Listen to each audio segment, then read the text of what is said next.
আসসালামু আলাইকুম। প্রখ্যাত লেখক আরিফ আজাদের জীবন যেখানে যেমন বই থেকে পড়ছি। আজকের গল্প মহিয়সী। কোনোভাবেই ঘুম আসছে না চোখে। ঘরময় পায়চারি করতে করতে হোসেন যখন শরীরটাকে বিছানায় এলিয়ে দিতে এলো, তখন মধ্যরাত পেরিয়ে গেছে। গোটা তল্লাট মরণ ঘুমে আচ্ছন্ন। হেমন্তের দীর্ঘ রাত, দৃষ্টির অনুকূলে কুয়াশার ঘন আবরণ ব্যতীত আর কোনো কিছুই দৃশ্যমান নয়। নিবিড় নিস্তব্ধতার এই নৈশ প্রহরে বহু দূর থেকে ভেসে আসা কয়েকটা খাকি শিয়ালের অস্পষ্ট হাঁকডাক ছাড়া তামাম ধরনী থমথমে হয়ে আছে যেন। খাটের সাথে লাগোয়া জানালাটা খুলে দেয় হোসেন। জানালা খুলবার সাথে সাথে বরফ জমা বাতাস হুড়মুড় করে ঘরে ঢুকে তার বুকে কাঁপন ধরিয়ে দেয়। বাইরে নিশ্চুপ অন্ধকার। সেই অন্ধকারে দৃষ্টি ফেরত আসে এমন নিবিড় আর ঘন তার আস্তরণ। হোসেন ধপ করে জানালাটা আটকে দিয়ে খাটের ওপর এসে বসে। চোখে তার এক ফোঁটা ঘুম নেই। আগামীকাল যে ঘটনা ঘটতে যাচ্ছে তার আনন্দের আতিশয্যে হোসেন আত্মহারা প্রায়। এবারে মনে হচ্ছে কিছু একটা হবে। ঢাকা শহরের নাম করা এক সাপ্তাহিক পত্রিকা থেকে তার ডাক এসেছে। এমন একটা জায়গায় যদি কাজ জুটে যায়, হোসেনের জীবন থেকে দীর্ঘদিনের বেকারত্বের অভিশাপ বিদায় নেবে। আর তাছাড়া মিডিয়ায় কাজ করাটাও হোসেনের বহু দিনের লালিত স্বপ্ন আর সামর্থ্যের সম্মিলিত যোগসাজশ হোসেনের জীবনে খুব একটা ঘটেনি। দিন কয়েক আগে এক অদ্ভুত মানুষের সাথে দেখা হয় হোসেনের। মানুষটাকে আশেপাশের কোনো এলাকার বলে চিহ্নিত করা গেল না। হতে পারে দূরের কোনো এক জেলা থেকে নিতান্তই পথ ভুল করে এদিকে চলে এসেছেন। কিন্তু মানুষটার ধারণা সে এই পৃথিবীর কোনো জীব নয়, অন্য কোনো গ্রহ থেকে দুর্ঘটনাক্রমে এই গ্রহে ছিটকে আসা কোনো এক হতভাগা। সবাই তাকে পাগল ভেবে হাসি তামাশা করে বিদায় হলেও ঘটনাটায় হোসেনের ভারী আগ্রহ জন্মালো। লোকজন সরে গেলে সে মানুষটার আরো কাছ ঘেঁষে দাঁড়িয়ে তার হাবভাব গভীরভাবে পর্যবেক্ষণ করতে থাকে। লোকটাকে দেখে তার দাবির সত্যতা নিয়ে ঘোরতর সন্দেহ করবার অবকাশ থাকে। মুখে চাপা দাড়ি, গায়ে পাঞ্জাবি পায়জামা, উস্কো খুস্কো চুল এবং পথ ভারে ক্লান্ত চেহারা। এসবের কোনোটাই ভিনগ্রহী বৈশিষ্ট্য হতে পারে না। তবুও হোসেন সরে যায় না। লোকটার প্রতি তার একটা অন্যরকম মায়া জন্মায়। লোকটা বিড়বিড় করে বলে, উফ, এই সূর্যের আলো এমন কটকটে কেন? আমাদের দুনিয়ার সূর্যের আলো কত মোলায়েম আর স্নিগ্ধ। আজলা ভরে নিয়ে ওই আলো পান করা যায়, ওই আলোতে ডুব দেওয়া যায়। আমাদের সূর্যটা কত সুন্দর, কিন্তু এই সূর্যটা এত বিতিকিচ্ছিরি কেন? হোসেন হাসল।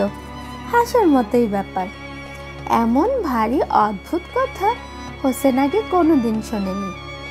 একবার মনে হলো লোকটার কাছে কিছু জানতে চাইলে কেমন হয়, কিন্তু সে খেয়াল করেছিল লোকটা কারোর সাথে কথা বলে না, কারো কথার কোনো উত্তর দেয় না, কেবল নিজে নিজে বিড়বিড় করে। বিকেল গড়াতেই পৌরসভা থেকে একটা গাড়ি এসে লোকটাকে তুলে নিয়ে গেল। লোকটার ঠিকানা পাওয়া গেছে বলে জানা যায়, এবং আরও জানা যায় লোকটা একই সাথে মানসিক ভারসাম্যহীন ইনসমনিয়ার রোগী। সারা রাত জেগে থাকে, আবোল তাবোল বকে আর সারা দিন মোষের মতো ঘুমায়।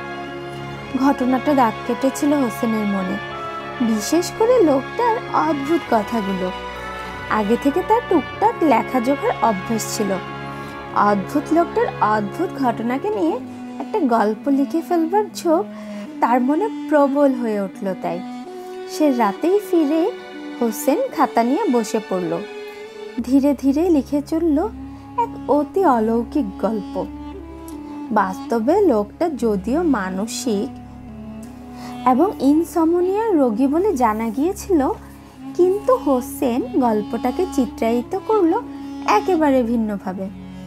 মানসিক ভারসাম্য হারিয়ে লোকটা নিজেকে অন্য গ্রহের বলে দাবি করছিল বারবার।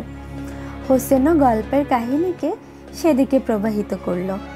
গল্পের উপজীব্য একটা প্রাণী যে দেখতে হুবহু মানুষের মতো হলেও সে আদতে মনুষ্য গ্রহের কোনো জীব নয়। তার আবাসস্থল মহাশূন্যের নীহারিকা, গ্রহপুঞ্জি, তারকালোক ছাড়িয়ে ভিন গ্রহের কোনো এক ভুতুড়ে জগতে। সেখানকার বাস পদ্ধতির কোনো এক ত্রুটির কারণে তাকে ছিটকে পড়তে হয় দোপে মানুষদের এই গ্রহে। কিন্তু সেই ভুতুড়ে গ্রহের প্রাণীটা কিভাবে মানুষের মতো কথা বলছে, কিভাবে মানুষের মতোই তার হাবভাব, গড়ন গাড়ন, সে এক বিরাট রহস্য। সেই রহস্যের মায়াজাল ভাঙতে ভাঙতে এগিয়ে চলে হোসেনের গল্প। ভিন গ্রহে আগন্তুক শিরোনামের যে গল্পটা হোসেন লিখল তার সকলেরও প্রশংসা করলো বন্ধু মহল। আলমগীর বলল, তুই একেবারে ফাটিয়ে দিয়েছিস বন্ধু, দীর্ঘদিন পর এত ভালো একটা গল্প পড়লাম, ইমপ্রেসিভ। শাওনের মুখে লাগামের বালাই থাকে না, কথা বলতে দিলেই ওর মুখে খই ফোটে।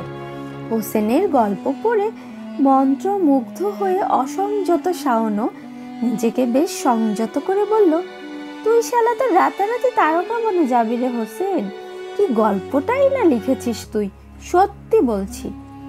মুখরা সমালোচক হিসেবে পরিচিত আড্ডার সাহিত্য বান্ধব বন্ধু মিজানের মুখেও হোসেনের প্রশংসা কীর্তন। মিজান বলল, হোসেন দারুণ একটা গল্প হয়েছে এটা, আমি একটা পরামর্শ দেই, এটাকে তুই ঢাকার সাপ্তাহিক কোনো কাগজে পাঠিয়ে দে, আমি নিশ্চিত ওরা অনায়াসে ছাপিয়ে দেবে, ভাগ্য ভালো থাকলে স্যালামিও পেতে পারিস। মিজানের পরামর্শটা মনে ধরলেও মুখে এক প্রকার উড়িয়েই দিয়েছিল হোসেন। বলেছিল, ধুর কি সব যে বলিস তোরা, এটা আহামরি কিছুই হয়নি। আসলে ওই অদ্ভুত লোকটা থেকে এই গল্পের মূল উপাদান এসেছে বলেই তোদের কাছে গল্পটা ভালো লাগছে।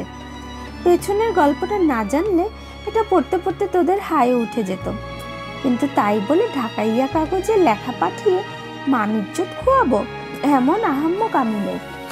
হোসেনের কথা শুনে ছ্যাত করে উঠল শাওন। সে নিজে কখনো সোজা কথার সোজা জবাব না দিলেও অন্য জনের বাঁকা কথা সহ্য করতে সে একদম অনাগ্রহী। রাগে অগ্নিশর্মা হয়ে সে বলল, হয়েছে জ্বালা, একটুখানি প্রশংসা পেল আর এখন এমন অভিনয় করছেন যেন ভাজা মাছটা উল্টে খেতে না জানবার মতোই কচি খোকা তিনি। শাওনের অগ্নিবাণ নিক্ষেপে হস্তক্ষেপ করে মিজান আবার বলে উঠল, আমার পরিচিত এক কাকা আছেন ঢাকায়, ভালো একটা প্রেসে কাজ করেন। শেষবার ঢাকা থেকে কাকার সাথে সাপ্তাহিক পত্রিকা নয়াদিনের অফিসে গিয়েছিলাম, বেশ খাতির যত্ন পেয়েছিলাম সেদিন আমরা। আমার ধারণা কাকাকে বলা গেলে কাকা তোমার গল্পটা ছাপাবার একটা বন্দোবস্ত করে দিতে পারবেন। শাওনের স্পষ্ট গলা, এত ভালো গল্পটার জন্য কাকা চাচার কাছে ধর্ণা দিতে হবে কেন? ওই পত্রিকার ঠিকানায় আমরা গল্পটা পাঠিয়ে দেখি, ভালো লাগলে ওরা ছাপাবে, ভালো না লাগলে বাদ, অন্য কোথাও দেওয়া যাবে তখন। নীরস স্পষ্টবাদী এবং লাগামহীন মুখের অধিকারী হলেও কথাটা খারাপ বলেনি শাওন। আর তাছাড়া অন্য কারো সহায়তায় নিজের যোগ্যতা প্রমাণে বাহাদুরি নেই, এ কথা হোসেন জানে। সকলের মতামত তাই, আগে গল্পটা সাপ্তাহিক নয়াদিনে পাঠানো হোক, যা হয় হবে। পরদিন সকালেই ডাকযোগে হোসেনের গল্পটা ঢাকার নামকরা সাপ্তাহিক পত্রিকা নয়াদিনের ঠিকানা বরাবর পাঠিয়ে দেওয়া হলো। এরপর যাপিত জীবনের যাতাকলে সকলে যে যার কাজে ব্যস্ত হয়ে পড়ল।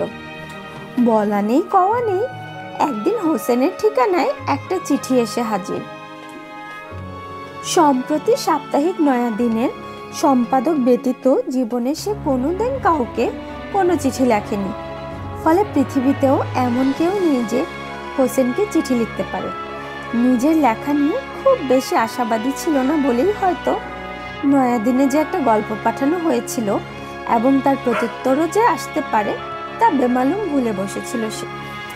চিঠি হাতে নিয়ে যার পরাণে বিস্মিত হলো হোসেন। হলুদ খামের উপর খুব স্পষ্ট করে গোটা গোটা অক্ষরে লেখা, আদিত্য আদি, সম্পাদক সাপ্তাহিক নয়াদিন। প্রাপকের ঠিকানায় লেখা তার নাম। স্বপ্ন এত সুন্দর আর এত আকস্মিক হয় কি না জানে না হোসেন। এত নামকরা একটা পত্রিকার সম্পাদক তার নামে চিঠি পাঠিয়েছে, তা যেন হোসেনের কাছে সেই মধুর স্বপ্নের মতো। চোখ খুললেই যা হাপিস হয়ে যায়। কিন্তু এই যে হোসেনের সামনে দিয়ে চেঁচাতে চেঁচাতে একটা অটো চলে গেল দর্জি বাড়ির উঠোনে, ওই যে ছেলে মেয়ের দল কি এক দারুণ খেলায় হেসে লুটোপুটি খাচ্ছে। মাথার ওপর দিয়ে সাই করে চলে গেল যে এরোপ্লেন, এই সব কিছু একযোগে কিভাবে স্বপ্ন হতে পারে? ওটা স্বপ্ন ছিল না। হোসেন সত্যি সত্যি নয়াদিন সম্পাদকের চিঠি পেয়েছে। চিঠিতে যা লেখা ছিল তা হোসেনের এক জীবনে পাওয়া সবচেয়ে সেরা প্রাপ্তি। সুহৃদ, আপনার ভিনগ্রহী আগন্তুক গল্পটা পড়ে শেষ করলাম। বহুদিন পর চোখ ডুবিয়ে এত দুর্দান্ত একটা রহস্য গল্প পড়া হলো। গল্প ভর্তি যেমন সাসপেন্স আছে, তেমনি আছে পাঠককে শেষ পর্যন্ত টেনে নিয়ে যাওয়ার অসম্ভব ক্ষমতা। আপনার গল্পটা নয়াদিনের আগামী সাময়িকীতে আমরা বিশেষভাবে ছাপাতে চাই। নয়াদিনকে বেছে নেওয়ার জন্য আপনাকে ধন্যবাদ। নয়াদিনে নিয়মিত লিখবেন এই প্রত্যাশা। আপনার জন্য ছোট্ট একটা উপহার পাঠানো হয়েছে। উপহারটা গ্রহণ করে আমাদের কৃতার্থ করবেন। ধন্যবাদান্তে আদিত্য আদি, সম্পাদক সাপ্তাহিক নয়াদিন। চিঠির ভেতরে অন্য একটি খামে মোড়ানো 5,000 টাকা পাওয়া গেল। মিজানের কথা বৃথা যায়নি মোটেও। পত্রিকা অফিস গল্পটার জন্য ভালো অঙ্কের সেলামিও পাঠিয়ে দিয়েছে। হোসেনের মনে ঈদের দিনের মতো আনন্দ। তার ইচ্ছে করছে দর্জি বাড়ির উঠোনে খেলাধুলায় মজে থাকা ছেলেপিলের দলে মিশে গিয়ে হেসে লুটোপুটি খেতে। জীবন মাঝে মাঝে এত সুন্দর কেন? মাসখানেক পর হোসেনের ঠিকানায় আরও একটা চিঠি এসে হাজির। প্রেরক আগের জনই, নয়াদিনের সম্পাদক আদিত্য আদি। সুহৃদ, ভালোবাসা জানবেন। আপনি জেনে পুলকিত হবেন যে আপনার ভিনগ্রহী আগন্তুক গল্পটি ইতিমধ্যেই পত্রিকায় ছাপানো হয়েছে এবং তা আমাদের পাঠকদের বেশ ভালোবাসা কুড়িয়েছে। আপনার পরবর্তী গল্প পড়ার জন্য মুখিয়ে থাকা পাঠকদের অপেক্ষার প্রহর খুব বেশি দীর্ঘ হবে না, এই প্রত্যাশা। আর হ্যাঁ, আপনার যদি সময় হয় তাহলে নয়াদিন অফিসে চায়ের নিমন্ত্রণ রইল। কোনো এক হেমন্ত সন্ধ্যায় আমরা ধোয়া ওঠা চায়ের কাপ হাতে দারুণ গল্প আড্ডায় মেতে উঠব। ধন্যবাদান্তে আদিত্য আদি, সম্পাদক সাপ্তাহিক নয়াদিন। হোসেন যেন এক ঘোর লাগা সময়ের আবেষ্টনীর মাঝে বন্দী হয়ে পড়েছে। তার উদাসী উচ্ছন্নে যাওয়া সময়গুলো এভাবে প্রাণ ফিরে পাবে, এভাবে সেগুলো চাঞ্চল্যে ভরে যাবে, তা এখনো হোসেনের কাছে রূপকথার মতো মনে হয়। হোসেনের প্রকাশ ব্যাকুল আনন্দে ছুঁয়ে গেছে তার আড্ডার বন্ধুদেরও। ঠোঁটকাটা শাওন ব্যগ্র কণ্ঠে বলল, যা বলেছিলাম তাই হলো। হোসেন মিয়া এখন তারকা খ্যাতির পথে আরো এক ধাপ আগাইয়া গেল। নয়াদিনের সম্পাদক চিঠি লিখে চায়ের নিমন্ত্রণ দেয়। উফ, কি সৌভাগ্য তোর! বড় হয়ে আমাদের ভুলে যাস না বন্ধু। হোসেন বলল, কিন্তু আদিত্য আদি সাহেব কি উদ্দেশ্যে আমাকে নিমন্ত্রণ জানালেন তা পরিষ্কার বোঝা গেল না। তোর কি মনে হয় মিজান? মিজান তার স্বভাবসুলভ গাম্ভীর্য চেহারায় আরো প্রকট করে।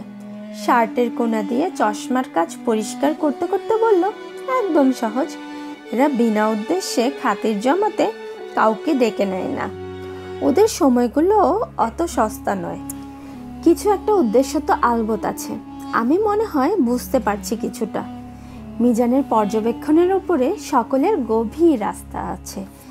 মিজান কোনো বিষয়ে কোনো মন্তব্য করবে, কিন্তু তার পেছনে যথেষ্ট যুক্তি, যথেষ্ট তথ্য উপাত্ত থাকবে না, তা কখনো হতে দেখা যায়নি। শাওন তাকে যতই হেসে উড়িয়ে দিক, মনে মনে সকলে, এমনকি শাওনও মিজানের পর্যবেক্ষণ লব্ধ উপলব্ধি এবং মতামতকে শ্রদ্ধা করে। বুঝতেই যখন পারছিস, পেটের ভেতরে আটকে রেখেছিস কেন?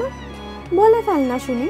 শশব্যস্ত হয়ে মিজানের দিকে তীক্ষ্ণ কথার বাণ ছুড়ে দিল ধৈর্যহারা প্রকৃতির শাওন। শাওনের এই প্রকৃতির সাথে সবাই পরিচিত বলে ওর এমন চাছা ছোলা কটাক্ষ আর তির্যক মন্তব্যে কেউ তেমন গা করে না। আমার ধারণা ওরা হোসেনকে পত্রিকার কাজে নিয়োগ দিতে চায়। হতে পারে হোসেনের অনবদ্য গল্পটা পড়ে তাদের ধারণা হয়েছে এমন ধাঁচের গল্প যে লিখতে পারে, তাকে দিয়ে অনায়াসেই পত্রিকার ব্যাপক কাজ করানো যাবে। নয়তো একজন নবীন লেখককে এত বড় একটা পত্রিকার সম্পাদক যে নিমন্ত্রণপত্র পাঠাবেন, এটা কল্পনাতীত। এটা গুরুজি রবীন্দ্রনাথ, উস্তাদজি মুস্তফা আলীর বেলাতেও ঘটেনি, বলল মিজান। কাজকর্ম বলতে কেমন ধারার কাজকর্ম? পাশ থেকে জিজ্ঞাসা করলো হাবিব। তোরা আবার ভাবিস না যেন হোসেনকে চা না নেওয়ার কাজে যোগ দিতে বলবে ওরা। প্রতিভার মূল্যায়নে এতটা কৃপণ ওরা নয়। যোগ্য লোক পেলে ওরা মাটিতেও কামড় দেয়। কাজ বলতে আমি বোঝাতে চেয়েছি, এই যেমন ধর পত্রিকার জন্য ফিচার লেখা, বিশেষ সংখ্যাগুলোর জন্য গল্প লেখা, দরকার হলে মাঝে মধ্যে অন্যদের লেখায় কলম চালানো, এই আর কি। তা তো বেশ ভালো কাজ তাহলে। এটা হলে আমাদের হোসেন মিয়ার তো কপাল খুলে যায়। হে হে হে। মুখরা শাওনের পূর্ণরসিকতা। কাজ? নয়াদিন পত্রিকায় কাজ করবে হোসেন? যে পত্রিকায় লেখা প্রকাশ করার জন্য কত ডাকা বুকো লেখকেরা দিনের পর দিন, রাতের পর রাত অপেক্ষা করে থাকে, সেই পত্রিকার একজন হয়ে উঠবে হোসেন? সত্যি কি আদিত্য সাহেবের মনে এমন কোনো অভিপ্রায় আছে হোসেনকে ঘিরে? এমন ঘোর লাগা সময়ে আসলে ঘুমানো যায় না। হোসেনেরও ঘুমানোর তাড়া নেই। মানুষের জীবনে এরকম রাত খুব বেশি আসে না। যখন আসে তখন সেগুলোকে উপভোগ করে কাটাতে হয়। সময়টাকে উপভোগ করতে গিয়েই হোসেনের চোখ থেকে ঘুম পালিয়েছে। এমন হিমধরা হেমন্ত নিশীথে ধরনের বুকে আর কেউ বুঝি জেগে নেই, একা হোসেন ছাড়া। আজ রাতে আর কারো জীবনে কি আনন্দের কোনো উপলক্ষ আসেনি যা তার চোখের ঘুম কেড়ে নেবে, যা তাকে ভাসিয়ে দেবে অনাবিল আনন্দ স্রোতে? হোসেনের ভাবনায় ছেদ পড়ে। পাশের ঘর থেকে কাশির শব্দ শোনা গেল মাত্র। গায়ে শাল জড়িয়ে হোসেন ত্রস্ত পায়ে শব্দটার অকুস্থলের দিকে হেঁটে গেল। আলতো করে ভিজে দেওয়া ঘরের কপাট, নিস্তেজ হয়ে আসে একটা মোমের শরীর থেকে বিচ্ছুরিত মৃদু আলো ঘরটাকে রহস্যময় করে তুলেছে। ওই আলোতে এক নারী ছায়ামূর্তি হোসেনের দৃষ্টিগোচর হয়। জায়নামাজে বসে আছেন হোসেনের মা জাহানারা বেগম। হোসেন দরজায় ঠক ঠক শব্দ করে দুবার। হোসেন? মৃদু গলায় জিজ্ঞাসা করেন জাহানারা বেগম। হ্যাঁ মা, আমি। তুমি জেগে আছো? হ্যাঁ বাবা, ভেতরে আয়। হোসেন ভেতরে এলো। জাহানারা বেগম মোমবাতির প্রায় নিভে যাওয়া আগুন থেকে একটি কুপিবাতি ধরালেন। এতক্ষণের আলো আধারি ভাবটা কেটে গিয়ে ঘরময় এখন সফেদ আলোর ছড়াছড়ি। ঘুমাসনি কেন? পুনরায় জিজ্ঞেস করেন জাহানারা বেগম। ঘুম আসছিল না। ভোরের ট্রেন ধরা লাগবে তা ভুলে গেলি বাবা? কই, ভুলেনি তো। ভুলে না গেলে তো ঘুমানোর কথা। ঘুমে ঢুলু ঢুলু চোখ নিয়ে ট্রেন ধরা যায়? ও তুমি ভেবো না তো মা, ভাবছি আর ঘুমাবো না আজ। কটা বাজে এখন? 3টে। রাত তো শেষ হয়ে এলো প্রায়, আর ঘুমিয়ে কাজ নেই। জাহানারা বেগম খাটে উঠে বসেন। হোসেন মায়ের কোলে মাথা রেখে বলল, জানো মা, আগামীকালের দিনটা আমার জীবনে পরম আকাঙ্ক্ষিত একটা দিন হয়তো। ওই যে পত্রিকাটার কথা তোমায় বললাম, পুরো দেশে ওদের বেশ নাম ডাক। যার তার লেখা ওরা ছাপায় না, বাঘা বাঘা লেখকেরাও ওই পত্রিকায় জায়গা পেতে হিমশিম খায়। সেই তারাই আমার লেখাটা বেশ উৎসাহের সাথে ছাপালো। শুধু কি তাই, ভালো অঙ্কের সম্মানিত দিলই, সাথে তাদের অফিসে চায়ের দাওয়াত। ভাবো তাহলে কেমন কদর পেয়েছি আমি। জাহানারা বেগম অস্ফুট সুরে বললেন, আলহামদুলিল্লাহ, সম্মান দেওয়ার মালিক কেবলই আল্লাহ।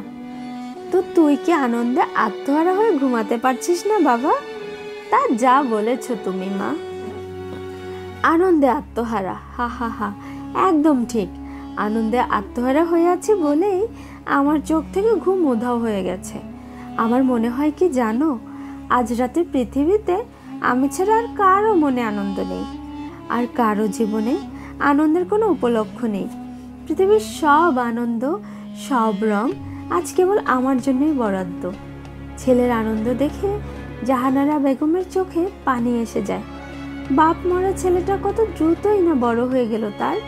হোসেনের বেড়ে ওঠার পেছনে জাহানারা বেগমের যে সংগ্রাম আর সংযমের গল্প আছে, সেই গল্পটা তার গল্প লিখিয়ে ছেলে লিখবে কোনো দিন। আছে তার নাম ডাক চারদিকে। যখন সে অনেক বড় হবে, তখন কি সে তার বুড়ো মাকে, যে নিজের সবটা দিয়ে তাকে আগলে রেখেছিল, শত ঝড় ঝঞ্ঝাটে মনে রাখবে? না রাখলেও কি বা হবে? প্রাপ্তির আশায় বাবা মায়েরা সন্তান মানুষ করে না। বাবা মায়ের ভালোবাসাগুলো হয় নিঃস্বার্থ, নির্লভ আর নির্ঝঞ্ঝাট। ঘরে একটা চাপা স্তব্ধতা নেমে এলো। কিছুক্ষণ কারো মুখে কোনো কথা নেই। জাহানারা বেগম ছেলের মাথায় হাত বুলাচ্ছেন পরম মমতায়। নীরবতা ভেঙে হোসেন বলল, আচ্ছা মা, তুমি কেন জেগে আছো এখনো? স্মিত হেসে জাহানারা বেগম বললেন, ছেলের আনন্দের দিনে মায়েরও তো আনন্দ হয়, তাই না বাবা? তা হয়, কিন্তু জায়নামাজের দিকে তাকিয়ে হোসেন জিজ্ঞাসা করলো, তুমি এত রাতে সালাত পড়ছিলে? হ্যাঁ, তোর জন্য দোয়া করছিলাম আল্লাহর কাছে। বেশ তো, কি বলছিলে আল্লাহকে? বলছিলাম আগামীকাল তুই যে উদ্দেশ্যে যাচ্ছিস তাতে যদি তোর জন্য কল্যাণ থাকে তবেই যেন তোর ওখানে মন টিকে। যদি তোর জন্য কল্যাণ না থাকে তবে তোর মনটাকে যেন আল্লাহ ওখান থেকে ফিরিয়ে দেন। জাহানারা বেগমের অদ্ভুত দোয়ার কথা শুনে মনে মনে হাসলো হোসেন। সে ভাবে, আমার আবার ওখানে মন টিকবে না? কত আরাধ্য সে জগৎ, কত দীর্ঘ রজনী তপস্যা করলেও ও জগতে ঠাঁই পাওয়া যায়। এমন স্বপ্ন আর সৌভাগ্যকে পায়ে ঠেলবে এতটা আহাম্মক হোসেন নয়। কাকে চাই? দারোয়ানের মতো একজন এক প্রকার তেড়ে এসে প্রশ্নটা করলো হোসেনকে। আমি নয়াদিনের সম্পাদক আদিত্য আদি সাহেবের সাথে দেখা করতে এসেছি। কি নাম? মোহাম্মদ হোসেন। ওই যে বেঞ্চিটা দেখছেন, চুপচাপ ওখানে গিয়ে বসে পড়ুন। ভেতর থেকে ডাক আসলে আমি বলবো। শাসনের সুরে কথাগুলো বলল লোকটা। বলে অবশ্য বেশিক্ষণ দাঁড়াতে পারল না। নতুন আরেক আমাদমের আগমন দেখে ওদিকেই ছুট লাগাতে হলো তাকে। তাকেও প্রশ্ন করলো, কাকে চাই? লোকটা কাচুমাচু উত্তরে সন্তুষ্ট হতে না পেরে তাকেও আগের বেঞ্চিটা দেখিয়ে দিয়ে অপেক্ষা করতে বলা হলো। খানিক বাদে এক প্রকার ছুটে এলো সেই লোকটা। আপনাদের মধ্যে হোসেনকে? হোসেন দাঁড়িয়ে বলল, আমি। এবারে দারোয়ান লোকটার চেহারায় কোনো রূঢ়তা লক্ষ্য করা গেল না, বরং তার বদলে রয়েছে সীমাহীন শ্রদ্ধা আর আনুগত্যের ছাপ। কণ্ঠেও নেই খানিক আগের সেই কাঠিন্য। দুঃখিত স্যার, আপনাকে এতক্ষণ বসে থাকতে হলো। আদি স্যার আপনাকে ভেতরে নিয়ে যেতে বললেন। মুহূর্তের ব্যবধানে একই লোকের দুরকম আচরণে খানিকটা ঘাবড়ে গেল হোসেন। মানুষটার চোখেও এখন লজ্জা আর অনুশোচনার আবহ দেখা যাচ্ছে। কোনো সমস্যা নেই, অপেক্ষা করতে আমার ভালোই লাগে। জগতের কারো কারো কাছে অপেক্ষা জিনিসটা যে সত্যি উপভোগের তা বোঝা নয়াদিন অফিসের এই দারোয়ানের সাধ্যের বাইরে। সুতরাং হোসেনের কথাটা তার কাছে দরকারি বিনয় এবং এক প্রকার অদরকারি ভনিতা বলেই মনে হলো। ফলে ঠোঁটের কোণে একটা মিথ্যে হাসি আনবার ব্যর্থ প্রচেষ্টার মাঝে যা স্পষ্ট হয়ে ধরা দিল তা হলো, এই হোসেনের কথায় লোকটা একটুও পুলকিত হতে পারেনি। আসুন আসুন মিস্টার হোসেন, আপনার সাথে দেখা করবার জন্য অধীর আগ্রহ নিয়ে বসে আছি। কথাগুলো বলতে বলতে চেয়ার ছেড়ে উঠে দাঁড়ালেন এক সুদর্শন ভদ্রলোক। তার সৌম্য শান্ত চেহারার মাঝে সত্যিকার আনন্দের ঝিলিক দোল খাচ্ছে। তার চোখের দৃষ্টিতে ভনিতাবিহীন অপেক্ষার অবসানের আবহ। না, ভুল জায়গায় এসে পড়েনি হোসেন। একটা চেয়ার টেনে বসতে বসতে হোসেন বলল, ধন্যবাদ। কি খাবেন বলুন? চা না কফি? যে কোনো একটা কিছু হলেই হবে। না হলেও সমস্যা নেই, কিন্তু মাই প্লেজার। কিছু একটা তো হওয়া চাই, তা না হলে যে আমার নিমন্ত্রণ পত্রে যথার্থতা বজায় থাকলো না। আমরা তো ধোয়া ওঠা কাপ হাতে নিয়ে আড্ডায় মেতে উঠবার শর্তে আবদ্ধ। হা হা হা। এতখানি বিগলিত বিনয়ে হোসেন সত্যিই মুগ্ধ হলো। সে বসে আছে দেশের অন্যতম প্রধান সাপ্তাহিক পত্রিকা নয়াদিন সম্পাদকের সামনে। বাইরে আরো কত মানুষ উন্মুখ হয়ে আছে তার সাথে একটু দেখা করবার জন্য। সেই মানুষটার চিঠিতে লেখা নিতান্ত অনুল্লেখযোগ্য কথাটাও মনে রেখে দিয়েছেন ভেবে যার পরানি অভিভূত হলো হোসেন। ফোন করে 2 কাপ কফির কথা বলে হোসেনের দিকে তাকালেন আদিল সাহেব। মুখে তার সহজাত স্মিত হাসি। আপনাকে দেখে আমি কিন্তু বেশ অবাকই হয়েছি বলা চলে। তাকে দেখে অবাক হওয়ার কি কারণ থাকতে পারে সেটা হোসেন বুঝতে পারল না। তবে কি তার কোনো আচরণ খুবই অপ্রত্যাশিত ঠেকেছে আদিল সাহেবের কাছে? হোসেন অস্বস্তি বোধ করছে বুঝতে পেরে আদিল সাহেব বললেন, তেমন কিছু না। আসলে আপনার গল্পটা পড়ে আমি এতখানি মুগ্ধ হয়েছি, আমার ধারণা ছিল আপনি হয়তো কোনো বয়স্ক লোকটোক হবেন, কিন্তু আপনি দেখছি একেবারে তাগড়া জোয়ান। হা হা হা।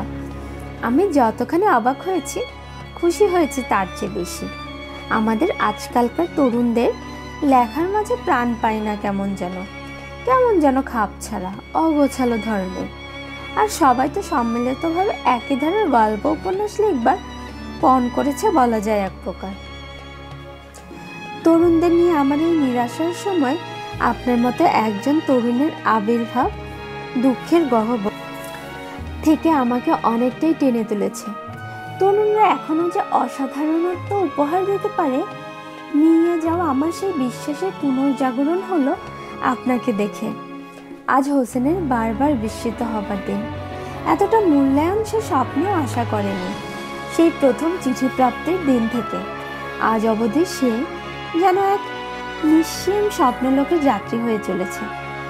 কফি চলে এলে আদিল সাহেব হোসেনকে কফি নেওয়ার অনুরোধ করেন। কফিতে চুমুক দিতে দিতে তিনি বললেন, আমার দুর্ভাগ্য যে আপনাকে আমি এত দেরিতে আবিষ্কার করলাম। আগে কোন কোন পত্রিকায় লিখেছেন আপনি? হোসেন সলজ্জ চেহারায় বলল, আসলে আমি এর আগে অন্য কোথাও লিখিনি কখনো। চোখ জোড়া কপালে উঠে গেল নয়াদিন সম্পাদকের। দৃষ্টি যে তার কোন দিগন্তে গিয়ে স্থির হয়ে গেল তা বোঝা গেল না। তার বিশ্বাস হচ্ছে না যে হোসেন এর আগে অন্য কোথাও লেখালেখি করেনি। তিনি বিস্ময় জড়ানো কণ্ঠে বললেন, মাই গুডনেস, আপনি এর আগে কোথাও লেখেননি? জি না। I see. আপনি তো আস্ত একটা আশ্চর্য মানুষ ভাই। মানে সত্যি বলছি, আমার এখন মনে হচ্ছে আপনার ভিনগ্রহী আগন্তুক গল্পটার চরিত্রের মতো আপনিও অন্য কোনো গ্রহ থেকে টুস করে এখানে এসে পড়েছেন। I am totally astonished. Hossain নির্বাক মুগ্ধ শ্রোতা হয়ে শুনে যায় নয়াদিন সম্পাদকের কথা। তার মানে নয়াদিনেই আপনার প্রথম লেখা ছাপা হয়েছে? জি। অ্যামেজিং। সম্মুখে উপবিষ্ট নয়াদিন সম্পাদকের চোখ মুখে গভীর উত্তেজনার ছাপ। হাজারো মানুষের কাছে যা স্বপ্নের অতীত, আপনার জীবনে তার সহজ বাস্তবতা। You are so lucky mister Hossain, and we are lucky as well to have the chance to discover a merit like you. কথা আড্ডায় বিস্ময় পর্ব পার হয়ে যায়। বেলা গড়িয়ে তখন সন্ধ্যা হয় অবস্থা। হোসেন বলল, নয়াদিন পত্রিকা এবং তাদের বদান্যতার কথা অনেক দিন মনে থাকবে আমার। স্মৃতিটুকু জীবনের আনন্দ হিসেবে জমা রেখে দেব। হোসেনের কথার শুনে বিদায়ের আভাস পেয়ে আদিল সাহেব বললেন, কিন্তু মিস্টার হোসেন, নয়াদিন তো আপনার সাথে সেই আনন্দ স্মৃতিকে অনেক দূর পর্যন্ত বিস্তৃত করতে চায়। ধরফর করে ওঠে হোসেনের বুক। মনে হলো সেই আকাঙ্ক্ষিত মুহূর্তে একেবারে সন্নিকটে দাঁড়িয়ে হোসেন হাত বাড়ালেই ছুতে পাবে স্বপ্ন, যে স্বপ্ন আকাশের নীলের মতোই অসীম, ঝর্ণার জলের মতোই নির্ঝর। কিন্তু হোসেন হাত বাড়ায় না, নয়াদিনের বাড়ানো হাতকে স্পর্শ করে স্বপ্নের দুনিয়ায় পদার্পণ করাই তার ইচ্ছে। আপনি সম্ভবত বুঝতে পারেননি। যা হোক, খোলাসা করেই বলা যাক, আপনার ভিন গ্রহে আগন্তুক গল্পটা পড়ে আমরা মানে নয়াদিন পরিবার সত্যিকার অর্থেই বিমোহিত হয়েছি। এমন চমৎকার বর্ণনা শৈলীতে ভরপুর এত দুর্দান্ত গল্পের দেখা হররোজ মেলে না। আমরা বেশ অনেকদিন থেকেই একজন সম্পাদকের খোঁজে আছি, যিনি নয়াদিনের একটি বিরাট অংশের দায়িত্ব নিতে সক্ষম। দায়িত্বটা পুরোপুরি লেখালেখি নির্ভর। যোগ্যতা হিসেবে তাকে অবশ্যই সৃজনশীল চিন্তার অধিকারী এবং ভালো লিখিয়ে হতে হবে। কিন্তু দুঃখজনক হলেও সত্য, অনেক খুঁজে টুজেও আমরা এমন কাউকে পাইনি যার উপর নয়াদিন নির্ভয়ে নির্ভর করতে পারে। গড়পড়তা ভালো লেখা তো অনেকেই লেখে মিস্টার হোসেন, কিন্তু সম্পাদকের টেবিলে থাকা আমাদের মতো মানুষগুলোই জানে ওসব লেখার কতখানি সত্যিকার লেখা হয়ে ওঠে। কিন্তু আপনার গল্পটা পড়বার পর থেকেই আমার মনে হয়েছে you are the person we are looking for. আপনাকে নিয়ে আমাদের এখানে 2 দফা বৈঠক হয়েছে। আপনার গল্পটার শক্তির জায়গা, কাহিনী বিন্যাসে আপনার মুন্সিয়ানা এবং গল্পের ভাষা নির্মাণে আপনার যে শিল্প মন, তার সবিস্তার ব্যাখ্যা আমি সকলের কাছে পরিষ্কার করেছি। আপনার লেখাটাকে আতশ কাচের নিচে অনেক যাচাই বাছাই করার পরে কিন্তু আপনাকে চায়ের নিমন্ত্রণ জানিয়ে পত্র লেখা হয়। কিন্তু হোসেনকে থামিয়ে দেন নয়াদিন সম্পাদক। স্মিত হেসে তিনি বলেন, আমি জানি আপনি এখন কি বলবেন। আপনার একটা মাত্র গল্প পড়ে নয়াদিনের মতো এমন তুখোড় জনপ্রিয় একটা পত্রিকা এই উপসংহারে কিভাবে আসতে পারে যে আপনি এই কাজের উপযুক্ত, তাই তো? চুপ করে থাকে হোসেন। নীরবতাকে সম্মতির লক্ষণ ধরে নিয়ে তিনি পুনরায় বলেন, না, নয়াদিন এমন কাঁচা কাজ কখনোই করবে না মিস্টার হোসেন। নয়াদিন বাংলাদেশের প্রসিদ্ধ কয়েকটা সাহিত্য পত্রিকার মধ্যে অন্যতম। এমন একটা পত্রিকা কারো একটা লেখা পড়ে তাকে এত বড় পদে এনে বসিয়ে দেবে, এমন দুর্মতি নয়াদিন কর্তৃপক্ষের হয়নি। আলোচনাটা এবার জটিল থেকে জটিলতর হতে শুরু করেছে। আদি সাহেব কেবল দেখতেই সুদর্শন নন, গুছিয়ে কথা বলাতেও তিনি বেশ সিদ্ধহস্ত। শ্রোতাকে মুগ্ধ করে রাখবার একটা সম্মোহনী শক্তি আছে তার গলায়। নয়াদিন বেশ যোগ্য লোককেই বসিয়েছে তাদের সর্বোচ্চ পদে। হোসেন ভাবে, মিস্টার হোসেন। হোসেনের ভাবনায় ছেদ পড়ল আদি সাহেবের কথায়। আপনি সম্ভবত বুঝতে পারছেন যে নয়াদিন পত্রিকা আপনাকে একটা দুর্দান্ত কাজের সুযোগ দিতে চায়, যা আপনার প্রতিভাকে বিকশিত করার কাজে সহায়ক হবে। তবে এর জন্য আপনাকে আরও একটি পরিশ্রম করতে হবে। যেমন? জানতে চাইল হোসেন। খানিকটা নড়েচড়ে বসলেন আদি সাহেব। পাশে থাকা পানির বোতল থেকে ঢকঢক করে পানি গিলে নিয়ে বললেন, সামনের নারী দিবসকে কেন্দ্র করে আমাদের একটা বড় প্রজেক্ট আছে। প্রজেক্টের নাম মহিয়সী। আমাদের দেশে যারা নারী মুক্তির আন্দোলনে নিরলস কাজ করে যাচ্ছেন, তাদের জীবনকে তুলে ধরাই ওই প্রজেক্টের মূল লক্ষ্য। কিন্তু আমার কাজ কি হবে এখানে? আপনার কাজ খুব সহজ মিস্টার হোসেন। আপনার সত্তার সাথেও তা ভীষণভাবে যায়। দুঃখিত, আমি বুঝতে পারলাম না ঠিক। হো হো করে হেসে উঠলেন আদি সাহেব। হাসতে হাসতে বললেন, না বুঝতে পারাটাই স্বাভাবিক। আপনার জায়গায় আমি হলেও হয়তো বুঝতাম না। যা হোক, আর কোনো ভূমিকা নয়, আমরা সরাসরি কাজের কথায় ঢুকে পড়ি। আপনি যে ভালো গল্প লেখেন তা আপনার গল্পটা পড়েই আমরা নিশ্চিত হয়েছি। তবে নয়াদিনে কাজ করতে হলে আমাদের জন্য আপনাকে আরও একটা গল্প লিখতে হবে। এবারের গল্পের প্লট আমরাই আপনাকে দিয়ে দিব। এটাকে ঠিক প্লট বলা যায় না, যদিও বলতে পারেন কাহিনী বিন্যাসের একটা প্রাথমিক সূত্র।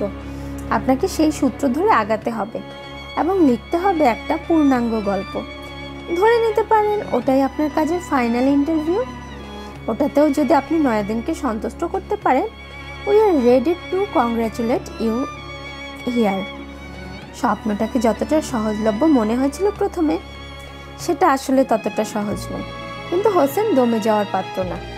এতদূর এসেও ব্যর্থ মনোরথে ফিরে যাবে তা হতে দেওয়া যায় না। আর একটা গল্প তো তারা চাইল কেবল। গল্প লিখতে হোসেনের ভালোই লাগে। ডায়েরিতে কত কত গল্প লিখে ড্রয়ার বন্দি করেছে সে। জ্যোৎস্নার গল্প, জোনাকি আর ঝিঝির পোকার গল্প, তারাদের গল্প, নীল আকাশের গল্প। কি নিয়ে গল্প লেখেন সে? ঠিক আছে, নয়াদিনের এই প্রস্তাবে আমি রাজি আছি। মুহূর্ত বাদে আদি সাহেবের চোখের দিকে তাকিয়ে কথাটা বলল হোসেন। ধন্যবাদ, আমি জানতাম আপনি দ্বিমত করবেন না। একজন জাত গল্পকার মানুষ গল্প লিখবার প্রস্তাব ফিরিয়ে দিতে পারেই না। আরো অনেক গল্প হয় দুজনের মাঝে। হোসেনকে বুঝিয়ে দেওয়া হয় গল্প লেখার প্রাথমিক সূত্র। সুলেখার সাথী নামে একজন পরিচিত নিবেদিত প্রাণ নারী আন্দোলন কর্মীকে ঘিরেই রচিত হবে মহিয়সী নামের গল্পটি। কিন্তু যাকে ঘিরে রচিত হবে গল্প, তার সম্পর্কে তো হোসেনের জানা থাকা চাই। সে বন্দোবস্ত নয়াদিন পত্রিকা করে দেবে। মিস সুলেখার সাথীর বাসায় আগামীকাল এবং তার পরের দিন হোসেন যাবে এবং গল্পের জন্য যতখানি তথ্যের রসদ দরকার সবটা সুলেখার সাথীর মুখ থেকেই শুনে নেবে সে।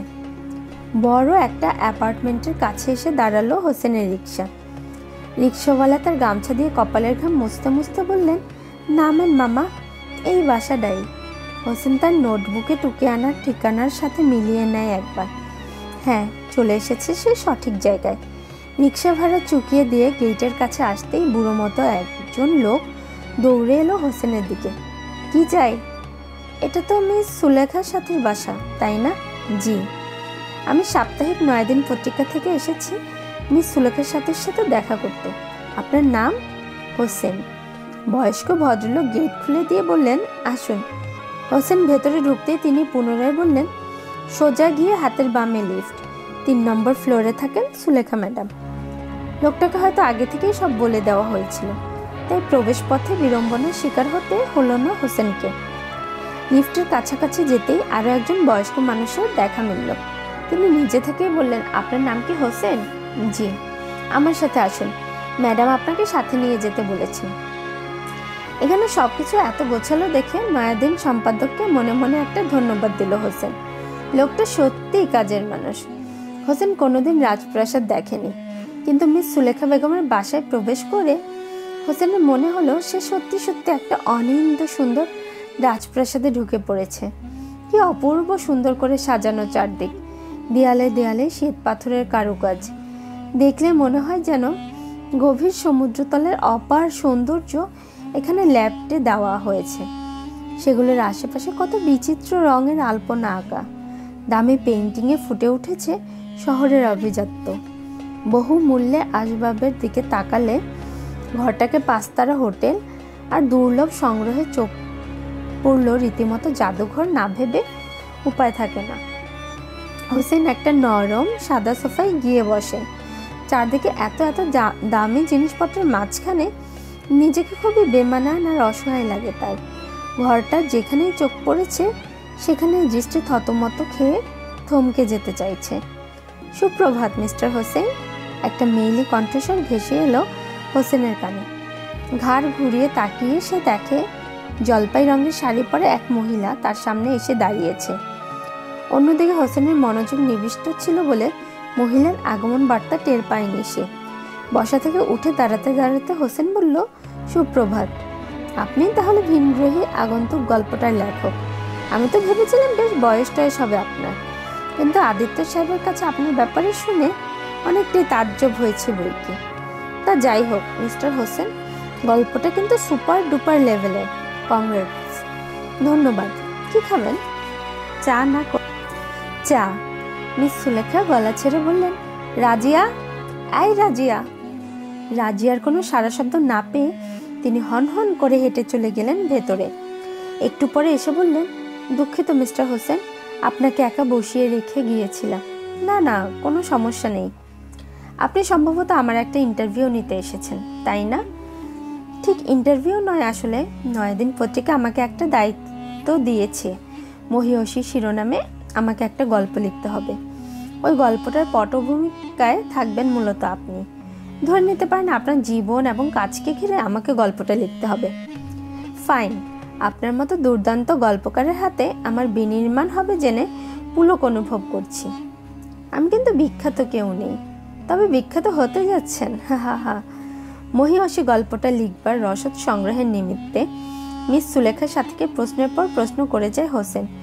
রাজিয়া নামের 7 বা 8 বছরের একটা মেয়ে চা নিয়ে এলে মিস সুলেখা তাকে বললেন ওনাকে চায়ের কাপটা এগিয়ে দে। হোসেনের জন্য ট্রে থেকে চায়ের কাপ তুলতে গেলে চা সমেত কাপটা রাজিয়ার হাত থেকে উল্টে পড়ে যায়। টেবিলে থাকে একটা নোটপ্যাড, চা লেগে ভিজে নাস্তানাবুদ হয় সাথে সাথে। এতক্ষণ ধরে মিস সুলেখার সাথে আলাপের চুম্বকাংশ এই প্যাডে টুকে নিচ্ছিল হোসেন। ঘটনাটায় রেগে মেগে আগুন হয়ে যান মিস সুলেখা। নিজের ওপর নিয়ন্ত্রণ হারিয়ে তিনি বেসামাল হয়ে ওঠেন। রাজিয়ার গালে কষে একটা চড় লাগিয়ে বেশ তিরিক্ষি গলায় চেঁচিয়ে উঠে বলে, দূর হয় আমার চোখের সামনে থেকে, আপদ কোথাকার, একটা কাজ ঠিক মতো করতে পারিস না। শান্ত পরিবেশে হঠাৎ কেমন যেন স্পষ্ট হতে লাগলো একটা অস্থিরতার ছাপ। ধমক খেয়ে রাজিয়া ভয়ে কাঁপতে শুরু করলো। ভয়ার্ত হরিণীর মতো তার চোখ দুটো বিহবল হয়ে উঠেছে। সে বুঝতে পারছে না কার কাছে ক্ষমা চাইবে, মিস সুলেখার কাছে না হোসেনের কাছে। নোটে টুকে নেওয়া লেখাগুলো ভিজে নষ্ট হওয়াতে হোসেন তেমন কষ্ট না পেলেও বেচারা রাজিয়াকে এমন বেকায়দায় পড়তে দেখে তার মনটা হু হু করে উঠল। মিস সুলেখা অনুনয়ের সুরে হোসেনের দিকে তাকিয়ে বললেন, আপনার নোটপ্যাডটা নষ্টই হয়ে গেল, কিছু মনে করবেন না মিস্টার হোসেন। না না, এটা মোটেও সিরিয়াস ব্যাপার নয়, এগুলো আমার মনেই থাকবে সব। নোট করার একটা অভ্যাস আছে বলেই আসলে নোট করা।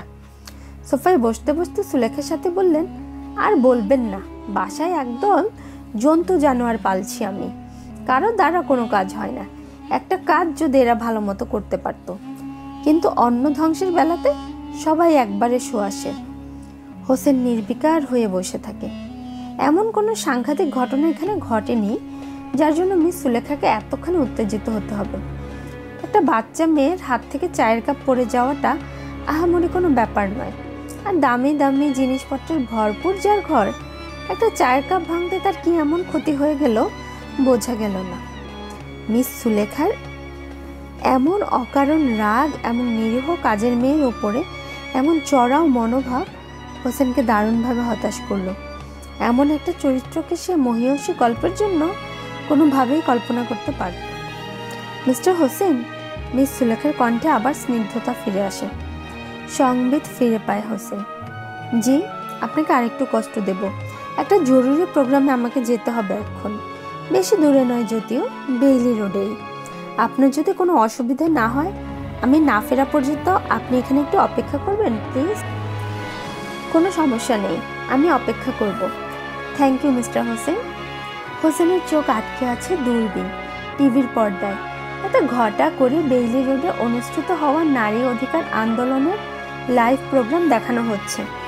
কোনো এক মহিলা গার্মেন্টস কর্মীর গায়ে হাত তোলায় গার্মেন্টস মালিকের ওপর ভীষণভাবে ক্ষিপ্ত হয়েছেন তারা। এরই পরিপ্রেক্ষিতে আজকের এই প্রতিবাদী জনসেবা এবং তাতে অন্যতম প্রধান অতিথি হিসেবে যোগ দিয়েছেন নারী আন্দোলনের সুপরিচিত মুখ সুলেখা সাথী। আনুষ্ঠানিকতার পর্ব শেষ হলে মঞ্চে সুলেখা সাথীকে তার বক্তব্য প্রদানের জন্য আহ্বান করা হয়।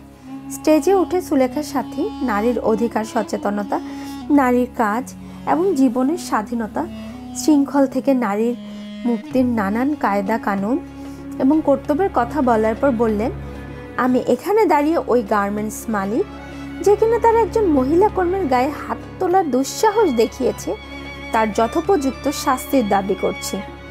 নিঃসন্দেহে এটা পুরুষতান্ত্রিক সমাজে নারীকে শোষণের একটা করুণ দৃশ্যপট। একজন নারীকে অসম্মান করা, তার গায়ে হাত তোলার, তাকে অপমান অপদস্থ করার অধিকার এই পুরুষ সমাজকে কে দিয়েছে?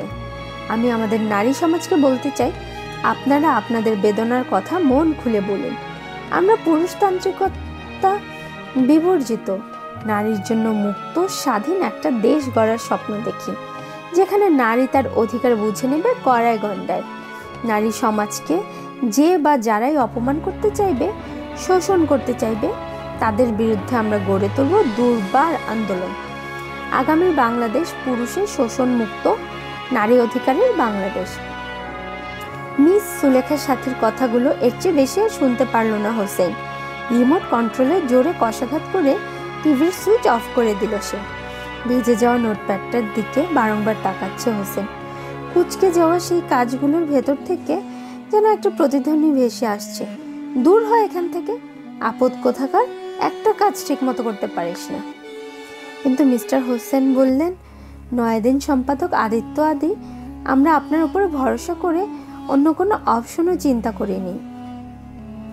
কিন্তু এই মুহূর্তে এসে আপনি কিনা বলছেন যে মহিষী গল্পটা আপনি লিখতে পারবেন না। হোসেন বেশ গম্ভীর গলায় বলল, জি, আমি ঠিক করেছি ওই গল্পটা আমি লিখব না। আমি পত্রিকার একজন সম্পাদক মাত্র মিস্টার হোসেন। পত্রিকা কর্তৃপক্ষকে আমি কি জবাব দেব আপনি বলতে পারেন? তাদের বলবেন আমি গল্পটা লিখতে অপারগ। আমার অপারগতাকে তারা যেন ক্ষমাসুন্দর দৃষ্টিতে দেখেন। কিন্তু সমস্যাটা ঠিক কোথায় তা তো জানতে হবে, তাই না? সমস্যাটা পুরোটাই আমার। আমি আসলে এমন কাউকে নিয়ে গল্প লিখতে পারি না যিনি তার কাজে, তার কথায় সৎ নন, যিনি নিজের ঘরে একজন অত্যাচারী কিন্তু বহিরাবরণে বেশ ধরেন ত্রাণকর্তা। মিস্টার হোসেন, আমি বুঝতে পারছি না আপনার কথা। আপনাকে বোঝাতে পারছি না বলে আমি ক্ষমা প্রার্থী। এখানে স্বপ্নের মতো কিছু সময় কেটেছে আমার। এমন দুর্দান্ত মুহূর্তগুলো আমাকে উপহার দেওয়ার জন্য কৃতজ্ঞতা। ভালো থাকবেন। আজীবনের লালিত একটা স্বপ্নকে পায়ে ঠেলে চলে যাচ্ছে হোসেন। একটা ভালো ক্যারিয়ার, একটা উজ্জ্বল ভবিষ্যৎ, একটা নির্মল নিষ্কণ্টক জীবনের হাতছানিকে। কিন্তু হোসেন একটুও বেদনাহত নয়। স্বপ্নভঙ্গের যাতনা তাকে কাবু করেনি মোটেও। যে সত্যের মুখোমুখি হোসেন হয়েছে, সেই সত্যকে ধারণ করতে পারাটাও তার জীবনের সেরা একটা প্রাপ্তি। মিস সুলেখার সাথে জীবন নিয়ে মহিষী শিরোনামে একটা গল্প হোসেন যখন তখন লিখে দিতে পারে। গল্পে মিস সুলেখার সাথীকে মহিষী আলো হাতে চলা নির্ভীক নারী মূর্তি আর সমাজের এক অনন্য দর্পণ হিসেবে তুলে ধরতে হোসেনকে একদমই বেগ পেতে হবে না। কিন্তু মিস সুলেখার সাথে এই বিশেষণগুলো কতখানি খাপ খায়? যে মহিলা নিজের ঘরের কাজের মেয়ের সাথেই সামান্য ব্যাপারে এমন অমানবিক আচরণ করতে পারে, তার গায়ে হাত তুলতে পারে, সে যখন অন্য এক নির্যাতিত মহিলার জন্য কাঁদে, জনসভা করে, রক্ত গরম করা বক্তৃতা দেয়, তখন তা মাছের মায়ের পুত্রশোকের মতোই শোনায় বইকে। সেই কান্নায় সত্যিকার আবেগ নেই, রক্তে আগুন ধরানো সেই কথাগুলোতে নেই সত্যিকার প্রতিবাদের সুর। দিন শেষে তা কেবল জনপ্রিয়তা আর আখের গোছানোর মাধ্যম ছাড়া আর কি হবে? এমন এক নারী চরিত্রকে মহান মহিয়ান মহানুভবতার রূপ দিতে হোসেন তাই ভীষণ অনীহ। হোসেন আর যাই হোক নিজের সাথে অসৎ হতে পারবে না। হেমন্তের দুপুর, দিনগুলো বড্ড ছোট। এ সময় সকাল হওয়ার আগে যেন দুপুর হয়ে যায়, বিকেলের আগে নেমে যায় সন্ধ্যা। কিন্তু দুপুরবেলার রোদটা বেশ ঝাঁঝালো। সে ঝাঁঝালো রোদের চামড়ায় আগুন ধরে যাওয়ার অবস্থা দাঁড়ায় কখনো সখনো। এমন এক তীব্র দাবদাহের দুপুরে পাট পাতার বেড়া দিয়ে তৈরি রান্নাঘরের চুলে ভাত বসিয়েছেন জাহানারা বেগম। ভাতের মধ্যে একটা আলু আর কয়েকটা কাঁচামরিচ দেওয়া। ধোঁয়ায় চারদিক যেন অন্ধকার হয়ে উঠেছে। নিঃশব্দে রান্নাঘরের কাছে এসে দাঁড়ালো হোসেন। সে দেখতে পেল ভীষণ মনোযোগের সাথে তার মা চুলোয় আগুন ধরানোর চেষ্টা করছেন। কেন জানে আগুন জ্বলে উঠেও পর মুহূর্তে নিভে যাচ্ছে আবার। জাহানারা বেগমও দমে যান না। যতবার নিভে যায় আগুন ততবার তিনি দ্বিগুণ প্রচেষ্টায় মুখর হয়ে ওঠেন। যেভাবে নিঃশব্দে সেখানে এসে দাঁড়িয়েছিল হোসেন, সেভাবেই সরে গেল সে। তার হাতে সময় খুব কম। মহিষী গল্পটা তাকে লিখতেই হবে, যেভাবেই হোক। সাপ্তাহিক নয়াদিন পত্রিকার ঠিকানায় একটা চিঠি পাঠাচ্ছে হোসেন, সাথে খামে মোড়ানো তার লেখা মহিষী গল্পটাও। বরাবর সম্পাদক, সাপ্তাহিক নয়াদিন। জনাব, আমার প্রীতি জানবেন, আপনার সাথে কাটানো মধুময় সময়গুলো উপভোগ করেছি বেশ। পাড়াগা থেকে যাওয়া একজন নিতান্ত সাধারণ যুবকের লেখার যে উচ্ছ্বসিত প্রশংসা আপনি করেছেন, তাতে আমি রীতিমতো মুগ্ধ হয়েছি। আপনার অকৃপণ আন্তরিকতা এবং হৃদ্যতা অনেক দিন মনে রাখব। আপনার সাথে আমার শেষ সাক্ষাৎটা যথেষ্ট আন্তরিকতার ছিল না বলে আমি ভীষণ দুঃখিত। আপনি জেনে আনন্দিত হবেন যে মহিষী শিরোনামের গল্পটা আমি শেষ পর্যন্ত লিখতে পেরেছি। তবে এই গল্প সুলেখা সাথীর নয়, আমার মা জাহানারা বেগমের। মহিয়সী বলে যদি কাউকে কল্পনা করতে হয়, মা তখন আমার কাছে সব থেকে সেরা উদাহরণ। সেই ছোট্টবেলায় বাবাকে হারানোর পর থেকে মায়ের সংগ্রাম দেখতে দেখতে বেড়ে উঠেছি আমি। স্বামী হারানো একজন সরলা নারীর জীবনে যতখানি সংগ্রামের গদ্য আর পদ্য থাকতে হয়, আমি দেখেছি আমার মায়ের জীবনে তার সবটাই ভীষণ রকম উপস্থিত। কিন্তু দুর্ভাগ্য হলো, এই মহিয়সী নারী চরিত্রকে এত কাছে থেকেও আমি এতদিন চিনতে পারিনি, বুঝতেও পারিনি তার ত্যাগের মাহাত্ম্য, আবিষ্কার করতে পারিনি তার সংগ্রামের সাহসী গল্পটাকে। নয়াদিন পত্রিকাকে আরও একটা ধন্যবাদ এই কারণে যে সুলেখা সাথী নামে একজনের মুখোমুখি তারা আমাকে না করালে হয়তো আমার মায়ের গল্পটা আমার সামনে কখনোই ভাস্বর হয়ে উঠতো না। আমি হয়তো কখনোই অনুধাবন করতে পারতাম না একজন সত্যিকারের মহিয়সী কাকে বলে। আপনাদের পছন্দের চরিত্রকে মহিয়সী রূপে চিত্রায়িত করতে না পারার জন্যেও দুঃখিত। আমি জানি না তিনি সত্যিকারের মহিয়সী চরিত্র কিনা, তবে গল্পের মহিয়সীকে নিয়ে এক বিন্দুও সংকোচ নেই আমার। আমার কাছে তিনিই অনন্যা, তিনিই মহিয়সী, তাই তার গল্পটাই লিখে পাঠালাম।